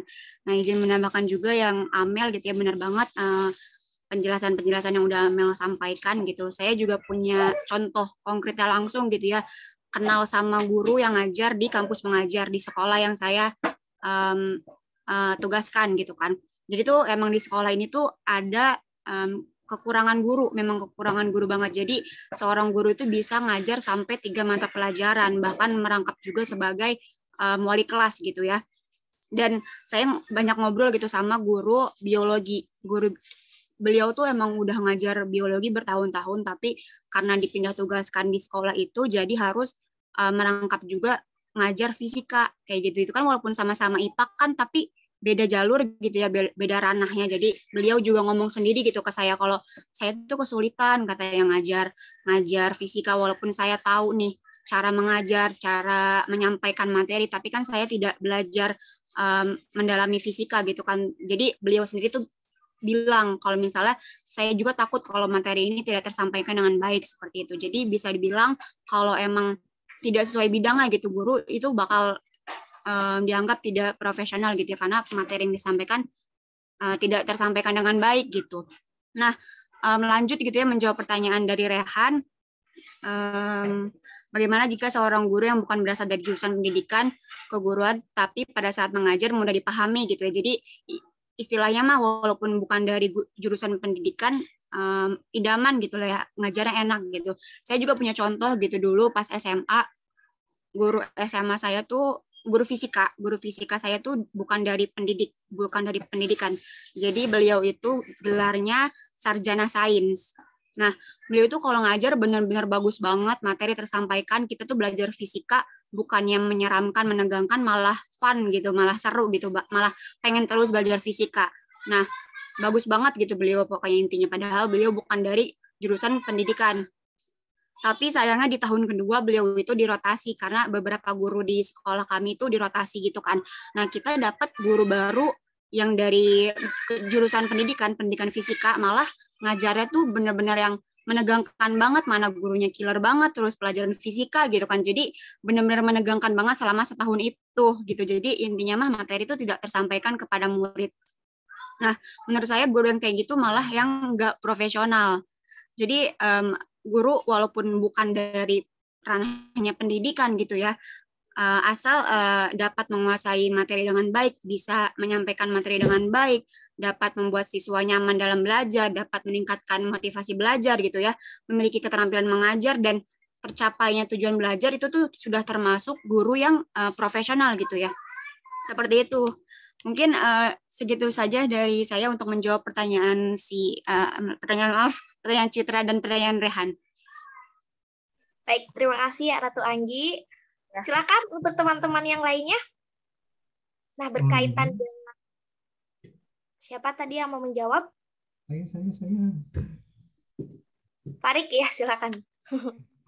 Ya, menambahkan barangkali ini sedikit saja gitu ya, terkait pertanyaan Pak Citra yang sejalan lah gitu ya, isinya hampir serupa dengan pertanyaan Rehan gitu kan.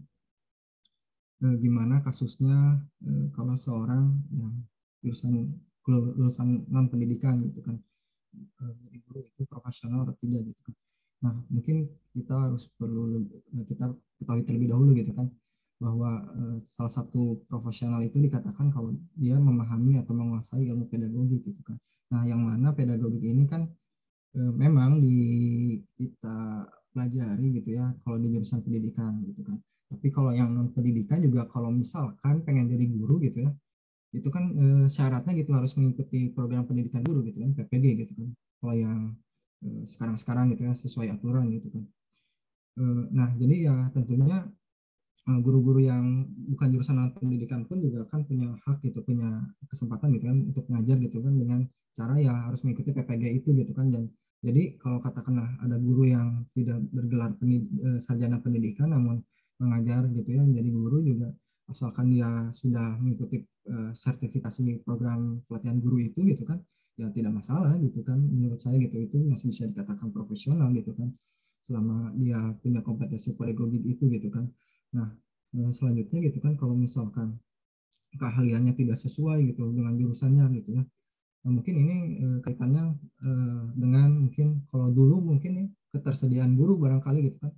Saya juga punya gitu ya pengalaman gitu kan, dulu waktu SMA diajarkan guru sejarah, tapi memang guru sejarahnya itu bilang dia tuh memang bergelar ekonomi SE gitu kan. Dan ya mungkin alasannya ya mungkin dulu gitu kan tidak banyak yang bisa atau tidak ada gitu ketersediaan guru sejarah gitu kan, yang ada guru ekonomi, dan ya gimana caranya gitu kan ya harus terpenuhi gitu kan kekosongan pembelajaran itu gitu kan. Nah, akhirnya gitu kan namun ya guru sejarah saya pun dia menyampaikan gitu bahwasanya dia juga setelah ditunjuk menjadi guru sejarah, dia langsung istilahnya banting setir gitu kan, dia belajar lagi gitu tentang sejarah dan segala macam, dan pembelajarannya pun sejauh saya diajar sama beliau gitu ya, alhamdulillah gitu masuk gitu kan tentang sejarah-sejarah gitu kan. Dan ya tidak seperti yang dibayangkan gitu, meskipun gelarnya ekonomi gitu bukan berarti apa jadi tidak profesional gitu, tapi ya asalkan guru tersebut komitmen dan mau mempelajari tentang keahlian yang diperlukannya, ya menurut saya masih bisa dikatakan profesional lah begitu. Kecuali kalau guru tersebut benar-benar misalkan tadinya guru apa dipindahin ke guru apa gitu, tapi tanpa pelatihan lagi atau tanpa pengajaran lagi dari si gurunya dan segala macam, ya tentunya itu bisa jadi dikatakan tidak profesional gitu, barangkali seperti itu. Tiara, terima kasih. Oke, terima kasih Farid. Nah, berhubungan dengan guru yang tadi tidak sesuai dengan bidang keahliannya, saya juga punya pengalaman. Jadi dulu tuh di SMA itu ada dia guru sosiologi gitu ya, tapi latar belakangnya dia itu teknik sebenarnya. Jadi jauh sekali gitu ya dari teknik ke sosiologi gitu ya. Tapi beliau selalu ngajar itu enak banget. Terus pada saat ngejelasin juga kayak nggak terlalu bahasa yang digunakan nggak terlalu baku, terus mudah untuk dipahami siswa-siswanya gitu. Karena kan sosiologi apa ya bisa dibilang bahasanya tuh cukup tinggi gitu ya. Nah ini mah nggak bener-bener dia menggunakan bahasa yang setidaknya gitu ya dapat dipahami oleh siswanya. Terus pengetahuan tentang sosiologinya pun bagus gitu ya. Seperti apa ya, seperti guru sosiologi beneran gitu. Padahal latar belakang pendidikan itu bukan sosiologi, tapi teknik gitu. Malah beliau bilang itu dia lebih menguasai sosiologinya daripada tekniknya itu sendiri gitu. Ya, mungkin itu aja sih pengalaman dari saya. Oke, selanjutnya mungkin ada dari teman-teman yang lainnya. Ini jadi sesi curhat ya. Ya, boleh. Yang mau curhat lagi boleh silakan. Atau ada yang ingin menambahkan, barangkali di sini ada Ayu, ada Konita, silakan. Ada siapa lagi nih? Ada Dava, kemudian ada Karisma, Andita, silakan barangkali ingin menambahkan. Cukup Tiara dari aku. Oke, cukup ya. Kalau begitu langsung boleh. Oh, sebelumnya gimana tadi Rehan dan Citra? Apakah jawabannya sudah cukup mewakilkan atau bagaimana?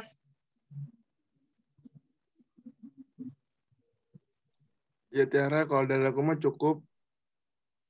Oke, terima kasih Rehan. Mungkin Citra juga cukup ya. Kalau begitu satu lagi nih, pertanyaan dari Asep Setiawan, kelompok 3.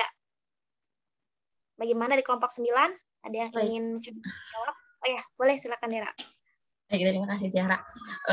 Tadi Asep menyebutkan bahwa dalam kaitannya dengan profesionalisme guru dalam Islam, nilai-nilai apa aja sih yang mesti yang dimiliki sebagai seorang guru, sehingga meskipun mata pelajarannya ekonomi liberal, tapi seorang guru tersebut tidak lepas dari koridor Islam gitu ya. Nah, sebetulnya untuk nilai profesionalisme guru dalam Islam sendiri itu sudah dijelaskan tadi ya. Ada sidik, amanah, fatona, dan juga maaf saya lupa lagi, dan juga tablik gitu ya.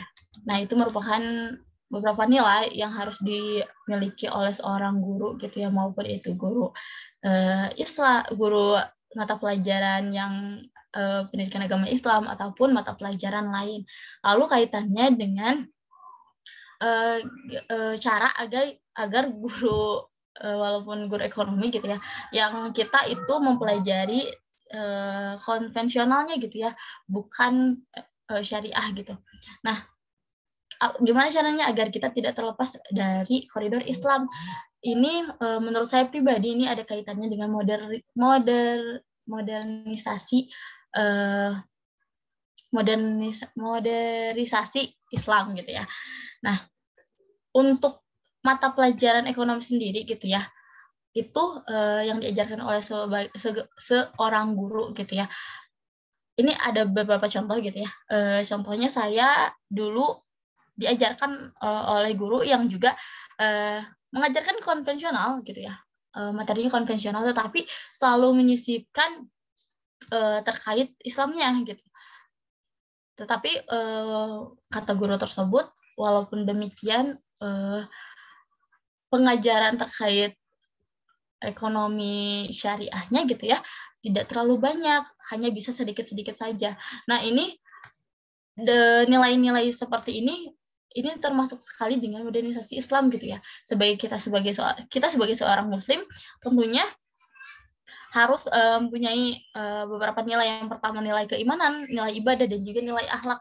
Dengan 3 nilai ini gitu ya, kita sebagai guru yang mengajarkan materi yang ekonomi yang konvensional, tetapi kita juga tetap bisa gitu menyisipkan beberapa nilai-nilai yang sifatnya Islami ataupun syariah gitu dalam ekonomi ya gitu. Jadi kalau menurut saya pribadi gitu, nilai-nilai yang perlu dikuasai oleh guru itu ya tentunya nilai keislaman. Karena kalau misalkan nilai-nilai keislaman sendiri sudah terdapat gitu ya dalam diri seorang guru, kita juga kalau misalkan ada materi yang sangat konvensional sekali ini gitu kan, dalam Islam tidak seperti ini gitu, pasti akan ada perasaan untuk saya harus membenarkan walaupun ini terkait materi yang konvensional, tetapi saya juga harus membenarkan terkait Islamnya seperti itu. Mungkin mungkin Tiara izin mau menambahkan yang Rehan. Boleh Dera, silakan. Ya, ini kalau untuk guru profesional itu bisa ya bisa tidak gitu ya, tergantung seorang guru tersebut gitu. Kalau misalkan pada umumnya semua guru yang tidak memiliki kompetensi pedagogik itu dapat mengajar gitu ya, terus juga pengajarannya tersampaikan, ilmunya juga mungkin misalnya dia sarjana ekonomi, bukan sarjana pendidikan gitu ya, bukan sarjana pendidikan di bidang ekonomi, tetapi dia sarjana ekonomi, tetapi dia dalam mengajarkan itu sangat-sangat baik dan juga benar gitu ya, maksudnya sesuai keilmuan yang ada gitu. Nah itu bisa dikatakan sebagai guru profesional. Tetapi jikalau guru tersebut dia menguasai, tetapi dia tidak bisa mengajar. Dalam artian mengajar itu kan menyampaikan ilmu. Kalau misalkan guru tersebut tidak bisa menyampaikan ilmu, tidak bisa dikatakan sebagai guru profesional gitu ya. Nah maka dari itu guru itu emang harus menguasai pedagogiknya. Terima kasih. Oke, terima kasih Dera, kelompok 9 dan teman-teman semuanya yang sudah meramaikan diskusi pada hari ini ya. Oke, kalau begitu simpulan yang dapat saya sampaikan dari hasil diskusi tadi adalah bahwa guru profesional adalah seseorang yang mempunyai keahlian atau kemampuan khusus dalam membimbing serta membina peserta didik, baik dari segi intelektual, spiritual, maupun emosional. Dan profesional dalam pandangan Islam, khususnya di bidang pendidikan, yaitu seseorang harus benar-benar mempunyai kualitas gitu ya, kualitas keilmuan kependidikan dan keinginan yang memadai guna menunjang tugas jabatan serta profesinya. Mungkin sekian ya presentasi dari kelompok 9 dan terima kasih kepada kelompok 9 juga dan teman-teman semuanya. Kalau begitu saya tutup. Wassalamualaikum warahmatullahi wabarakatuh. Untuk selanjutnya saya serahkan kepada Pak Toto.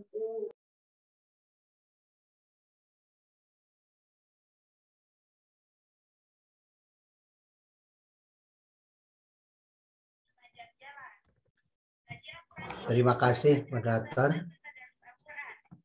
Suara Bapak kedengaran nggak? Ya. Ya, terima kasih kepada penyaji, para kontributor ya, yang juga tadi menanggapi, dan saudara-saudara kalian. Dari paparan yang sudah disampaikan, itu Bapak memberikan tambahan-tambahan saja ya. Profesionalisme itu apa namanya, memiliki 3 unsur ya, paling tidak ya. Pertama adalah knowledge, pengetahuan, kedua skill, ketiga attitude atau sikap. Jadi ketika satu profesi dikatakan profesional, manakala 3 unsur ini terpenuhi. Dia memiliki knowledge yang cukup dalam profesi itu, mumpuni, skill yang memadai, serta sikap yang mulia ya, sikap etika yang baik gitu, akhlak dalam bahasa agama. Nah, tiga hal ini merupakan juga amanat sebetulnya yang diajarkan Islam ya. Bagaimana seseorang harus meningkatkan kemampuan bidang pengetahuan, skill maupun sikapnya. Sehingga dia menjadi profesional, ahli di bidangnya. Istilah Islam itu ahli ya. Idza wusidal amr li ghairi ahliha fantajri sa'ah. Apabila suatu pekerjaan diserahkan kepada bukan ahlinya, bukan orang yang profesional, maka tunggulah kehancurannya. Artinya profesionalisme itu dihargai dalam agama Islam. Setiap pekerjaan apapun harus profesional. Demikian juga dengan guru ya, guru profesional. Kalau kita lihat dari indikator tadi, pengetahuan tentang kependidikannya cukup memadai. Demikian juga di bidangnya ya, pendidikan misalnya ekonomi ya, baik kependidikan maupun teori-teori ekonomi itu dikuasai. Skillnya, kecakapan, skill mengajar. Dia bisa mengajar dengan baik, menggunakan metode pembelajaran yang baik, yang bisa diterima siswa dan seterusnya. Demikian juga dia punya etika yang baik sebagai seorang pendidik ya. Kalau di undang-undang itu ada kompetensi pedagogik, kompetensi mengajar ya, di mana dia harus memiliki kemampuan dan keterampilan mengajar. Itu pedagogik. Mendidik bahkan bukan hanya sekedar mengajar, tapi juga mendidik. Kalau mengajar itu adalah transfer of knowledge. Transfer of knowledge. Jadi mentransfer pengetahuan. Mendidik itu bukan sekedar mentransfer pengetahuan, tapi juga membina sikap dan kepribadian. Itu pedagogik ya. Karena itu ini yang krusial, karena dalam kaitan dengan materi misalnya, orang mudah mempelajarinya. Tapi materi dari pembelajaran, tapi berkaitan dengan pedagogik itu agak sulit. Sudah misalnya di pendidikan ekonomi hanya memperoleh berapa mata kuliah yang berkaitan dengan pendidikan, ya dasar-dasar pendidikan, terus perencanaan. Terus apa lagi? PBM ya. Itu sebetulnya belum menyentuh ranah pedagogik kalau mau jujur ya. Karena pedagogik sendiri itu sudah di UPI sendiri memang sudah saya termasuk ya golongan tua ya yang langka. Oleh karena itu guru menjadi profesi yang taruhlah ya, kalau lihat fenomena hari ini kurang menggigit. Mestinya jadi guru itu adalah panggilan jiwa. Panggilan jiwa, bukan sekedar bagaimana dia diangkat dan memperoleh keuntungan, memperoleh pemasukan material. Tapi dia panggilan jiwa. Dia menikmati ketika mengajar. Landasannya adalah kasih sayang. Ini pedagogik ini. Jadi bukan hanya, tapi kita sudah beralih ya, teori pendidikan ini dari pedagogik menjadi instruksional. Kalau instruksional itu pembelajaran. transfer knowledge. Akhirnya orang melahirkan sekolah, melahirkan anak yang cerdas. Itu apa? Cerdas akalnya, cerdas intelektualnya, karena instruksional. Tapi kalau education, dia juga cerdas secara spiritual, cerdas dari sisi kepribadian. Itu yang kita lewat. Ini kritik Bapak ya, kritik Bapak terhadap pendidikan. Dimanapun pasti Bapak ngomong itu. Ada yang salah nih, ada yang lewat di kita di UPI itu pedagogiknya. Akhirnya mahasiswa yang S2 baru ketemu pedagogik atau S3. Padahal guru-guru yang kita lahirkan itu S1 gitu ya. Lewat. Jadi kalau Anda mau jadi guru, maka berpikirlah nanti di PLP ya, PPL. Anda selesai PPL, Anda merenungkan diri. Apakah saya akan jadi guru atau saya akan tidak jadi guru? Setelah pengalaman mengajar misalnya selama 1 semester 4 bulan di sekolah, itu akan menentukan nanti bagaimana profesi guru yang akan dilakukan. Kalau Anda ketika PPL jangan coba jadi guru, itu akan merusak nanti. Sang guru itu akan memberikan pengaruh yang besar bagi muridnya. Kalau gurunya rusak, minimal pelajaran itu kalau di SD 40 orang rusak. Dan rusaknya manusia itu tidak bisa tergantikan. Kalau Anda seorang ahli otomotif misalnya memperbaiki motor, mobil, dan Anda salah, tinggal ganti. Buang itu, ganti yang baru. Tapi kalau Anda guru, Anda mendidik, lalu anak itu salah, tidak bisa anak itu dibuang. Perbaikan manusia tidak seperti perbaikan pada mesin. Nah, itu guru harus panggilan hati. Dia menikmati ketika mengajar. Dia bahagia ketika muridnya sukses. Dia tidak akan marah ketika muridnya yang sukses itu tidak lagi nanya sama dia atau melupakan dia. Guru akan tetap tidak kurang rasa bahagianya ketika muridnya sukses. Walaupun muridnya itu sudah melupakan dia. Itulah guru. Gitu. Kalau masih terjebak pada salary dan sebagainya gitu ya. Tanggal 1 sampai tanggal 5 bagus ngajarnya, tanggal 10 sampai tanggal akhir bulan tuh ngajarnya belang betong, itu bukan guru, itu tukang ngajar itu. Dan tukang ngajar itu berbahaya bagi dunia pendidikan. Guru bukan tukang, guru panggilan jiwa ya. Karena itu dia tulus dari hatinya. Itu yang diajarkan oleh Nabi, oleh Quran kepada kita. Bahwa landasan pendidikan bagi muslim adalah kasih sayang. Kalau saya guru, maka murid saya itu anak saya. Maka saya akan memberikan perhatian sepenuhnya untuk anak-anak saya, murid-murid saya. Ya, tidak ada terbatas, dia murid saya. Tentu yang baik akan dorong lebih baik, yang buruk akan dicoba dirubah menjadi baik. Gitu. Jadi tidak ada dendam bagi guru. Dia akan mendorong anak-anak yang kurang dalam prestasi. Tapi kalau ada guru yang senang pada anak yang cepat ngerti, lalu marah pada anak yang kurang ngerti, yang lambat ngertinya, itu bukan guru itu. Dia perusak. Akhirnya anak yang cerdas jadi sombong, anak yang kurang cepat jadi tambah bodoh. Itu yang terjadi. Ya, jadi sebetulnya jadi guru itu hati. Gitu. Kalau kita mengajar dari hati, ingin merubah. Soalnya yang namanya pendidikan itu sebetulnya kata kuncinya adalah merubah. Pendidikan itu merubah dari suatu keadaan ke keadaan yang lebih baik. Dari suatu yang baik menjadi lebih baik. Dari yang buruk menjadi baik. Dari yang tidak mengetahui menjadi tahu. Nah itu pendidikan. Kata kuncinya itu merubah. Nah orientasi kita merubah itu apanya?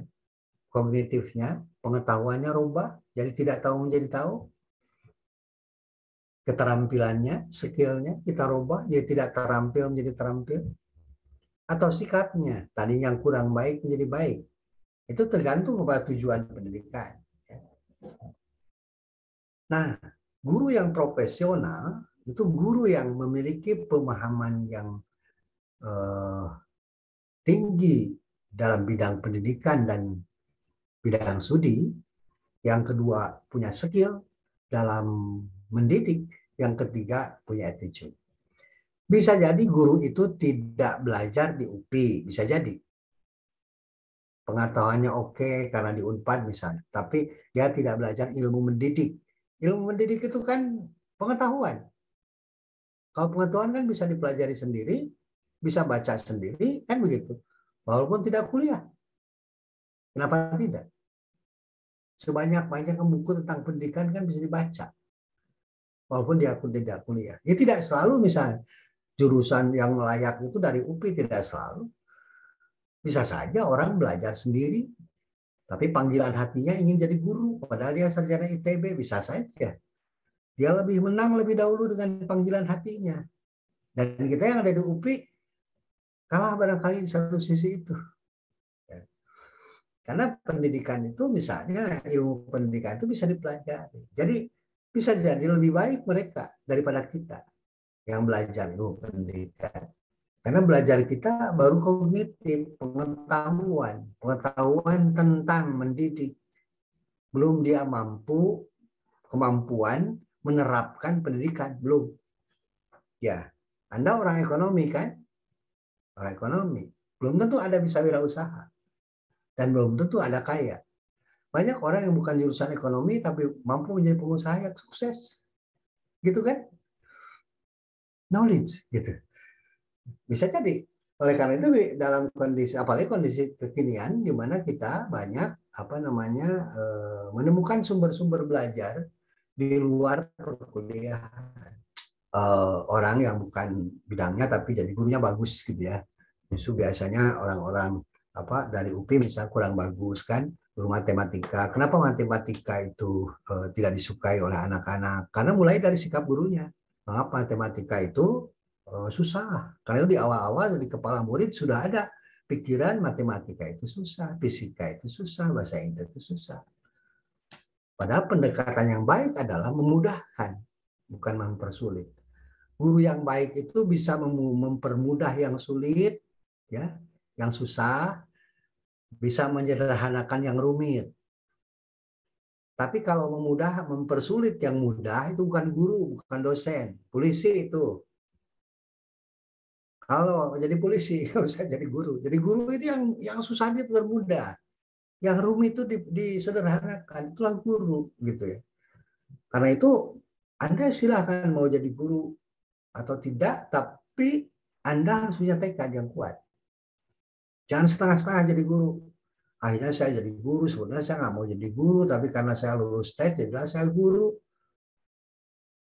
Banyak itu salah kamar begitu. Akhirnya jadi ajang bisnis guru itu. Kalau Anda ingin jadi pebisnis, maka jangan jadi guru. Nanti rusaklah pendidikan. Kalau jadi guru, ya kita harus terima. Kalau Anda PNS guru, penghasilannya tetap.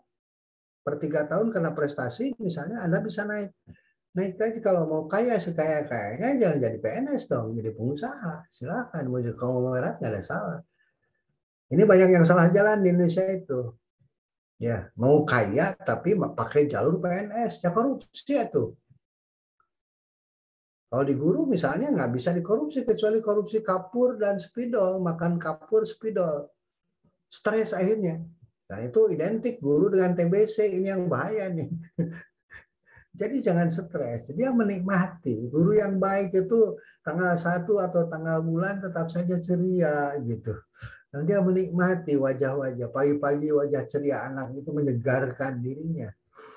Assalamualaikum anak-anakku. Waalaikumsalam. Bagi seorang anak, guru senyumnya saja sudah jadi solusi kok. Marah di rumah, datang ke sekolah itu sudah kesenangan tersendiri.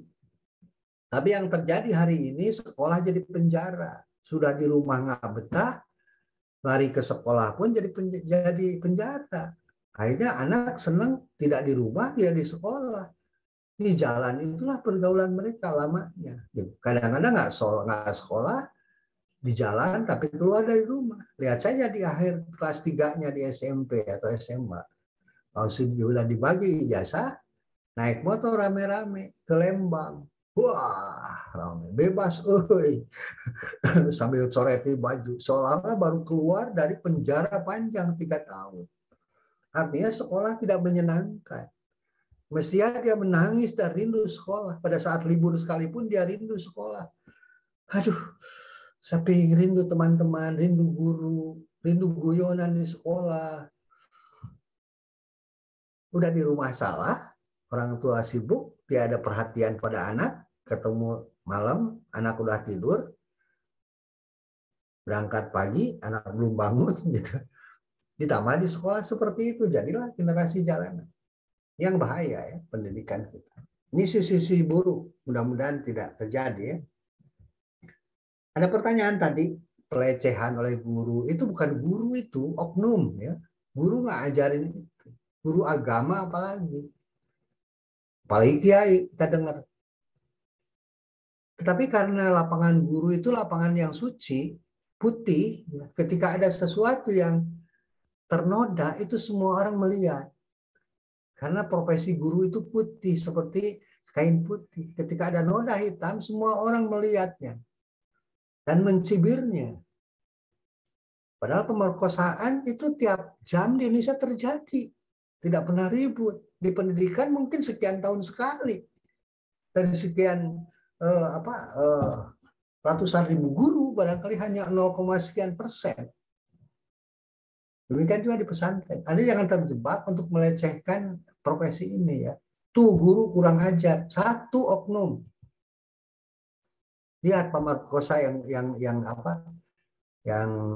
ditangkap polisi. Berapa orang yang guru? Pasti kebanyakan bukan guru. Saya bukan membela guru oknum ya, tapi profesi guru itu mulia, apalagi guru agama ya. Guru agama yang tadi dia rajin ceramah, meninggalkan kelas, dia tidak ngerti tentang agamanya walaupun dia guru agama. Kalau saya kepala sekolah, saya akan gantikan dia, pecat dia, suruh milih jadi guru yang baik atau penceramah. Jangan korbankan. Banyak ceramah mengorbankan santri. Banyak kiai punya pesantren, ceramah kemana-mana, santrinya hanya diurus oleh santri seniornya, diajari. Banyak sekarang. Hati-hati ya. Saya ngomong suka vulgar ya. Saya juga masih penasehat RSPP ya, lembaga silaturahmi pondok pesantren. Jadi saya ngomong di kalangan kiai begitu. Pak sekarang kiai kayak Bapak nggak tahu, katanya sekali kami diundang tuh berapa juta, gitu. Tiap hari jadwal ada Pak, berebut katanya. Jadi kalian itu yang ngajar di pesantren siapa? Saya bilang ya ada yang senior. Nah ini berbahaya. Culdog tinggal eagle kata orang Sunda. Profesinya dia, pekerjaannya dia tinggalkan lalu mengejar sesuatu. Nah ini berbahaya ya. Jadi tidak bagus gitu, tidak bagus. Jadi guru lah gitu. Kalau Anda punya pesantren, jadilah kiai yang baik, yang mendidik di pesantren. Kalau jadi penceramah lah. Gitu. Jangan korbankan. Nah, guru agama sih tadi yang Anda tanyakan tuh buruk gitu ya. Guru agama yang tidak profesional. Guru bukan dari bidangnya, sudah Bapak tadi cerita. Ya guru yang profesional dalam Islam itu yang tadi benar gitu ya, yang punya sifat seperti Nabi gitu. Yang jujur, sidik, yang benar, yang cerdas, patonah ya. Yang amanah, yang berintegritas, yang jujur gitu. Yang jujur ya. Jadi tabligh yang transparan, yang terbuka untuk menyampaikan apapun, apa adanya. Nah inilah saudara-saudara, profesionalisme dalam Islam itu berkaitan dengan profesionalisme itu didorong, Islam mendorong umatnya untuk profesional di bidangnya. Bagaimana dia terus-terus mengembangkan ilmunya, terus-terus meningkatkan kemampuan keterampilannya, dan terus-terus memupuk kepribadiannya. Itu prinsip-prinsip dasar ya. Dan Bapak mengajak, kalau Anda mau jadi guru, maka pilihlah jabatan guru. Setelah nanti PPL ya, PPL rasakan ada senang nggak ngajar guru guru ekonomi di SMA. Kalau Anda menikmatinya, ada perasaan menenangkan, pilihlah profesi guru. Tapi kalau Anda emosional, mudah tersinggung, lalu kemudian terpenjara di sekolah, tolong jangan daftar jadi guru. Anda akan merusak nanti. Merusak manusia itu tidak bisa diperbaiki. Lebih baik Anda di profesi yang lain. Ini sering Bapak katakan ya, kalau Bapak di depan kepala sekolah, guru-guru dan mahasiswa yang PPL, Bapak suka ngomong ya, supaya pembimbing PPL ini 3-4 bulan ini jadikan sebagai ajang untuk muhasabah, berpikir, merenungkan, mendalam. Apakah saya akan jadi guru atau tidak? Guru bukan sesuatu yang dipaksakan karena Anda nganggur misalnya. Tidak. Tapi guru adalah panggilan hati. Ketika Anda menikmati, menyayangi anak-anak, itulah Anda, sifat keguruan Anda sudah muncul. Guru bagi Islam itu seperti ayah bagi anak-anak muridnya ya. Lihat surat Luqman ya. Ya bunayya la tusyrik billah. Qala Luqmanu libnihi wa ya'idhuhu ya bunayya la tusyrik billah inna syirka la dzulmun adzim. Ketika Luqman mengajar, mendidik putranya. Wa ya'idhuhu ya bunayya la tusyrik billah. Wahai anakku. Kata bunayya mengandung arti rasa sayang. Anakku itu belum kerasa ya kalau anakku bahasa Indonesia. Tapi kalau Anda ngerti bahasa Sunda, itu padanannya bukan anak abdi, bukan, tapi anaking. Wahai anaking, ada rasa sayang di dalamnya. Karena itu guru kuncinya adalah guru memiliki rasa sayang pada muridnya. Seperti apapun muridnya itu nakal, tetap dia akan menyayangi muridnya, akan mendekati muridnya. Marah didekati, akan terus didekati, dicari cara, dirangkulnya muridnya, senakal apapun. Karena muridnya adalah manusia. Dan manusia terlahir dari kasih sayang. Hanya kasih sayanglah yang dapat menaklukkan makhluk bernama manusia. Terima kasih saudara-saudara ya. Ini sudah lewat dan nanti absen oleh Niko ya. Terima kasih, kita tutup saja kuliah kita dengan bacaan hamdalah bersama-sama. Alhamdulillahirabbil alamin. Semoga ini menjadi ibadah puasa kita dan ada ilmu yang bisa saudara peroleh hari ini. Billahi taufiq. Wassalamualaikum warahmatullahi wabarakatuh. Waalaikumsalam warahmatullahi wabarakatuh. Terima kasih Pak.